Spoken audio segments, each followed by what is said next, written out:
Dobrodošel v dnevnem podkastu, kjer raziskuješ najpomembnejša vprašanja življenja skozi misli in nauk starih stoikov, kot so Seneca, Epiktet in drugi. Vsak dan ti prinaša novo lekcijo o življenju, prilagojeno za človeka v modernem času. Današnja stoična misel je od Seneca, moralna pisma.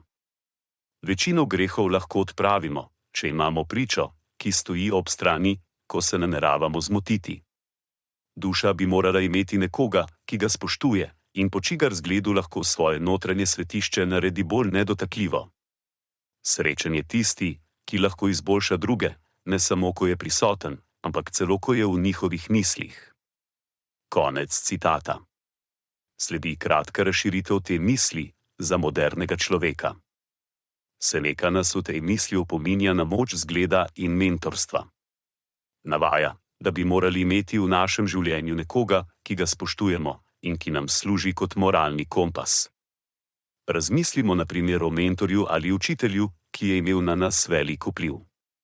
Morda smo bili zaradi njihovega zgleda bolj motivirani, da se izognemo napakam in se trudimo za boljše. Tudi ko ta oseba ni prisotna, njihova misel ali le spomin na njih lahko v nas vzbudi željo po izboljšanju. Zadnji del Senekove misli pa vabi k razmisleku o našem lastnem vplivu na druge. Kako lahko mi, s svojim zgledom in dejanji, navdihnemo druge k boljšemu, tudi ko nismo fizično prisotni? Lahko bi bilo nekaj tako preprostega, kot je pohvala kolegu za dobro opravljeno delo, ki mu morda da potreben zagon za nadaljnje izboljšave.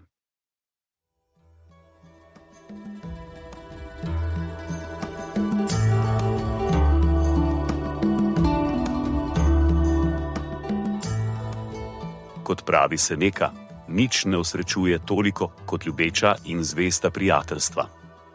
Zato podeli to epizodo z nekom, ki ti je blizu in ne pozabi slediti podkastu, da boš lahko obveščen, ko bodo objavljene nove epizode starih modrosti stoikov.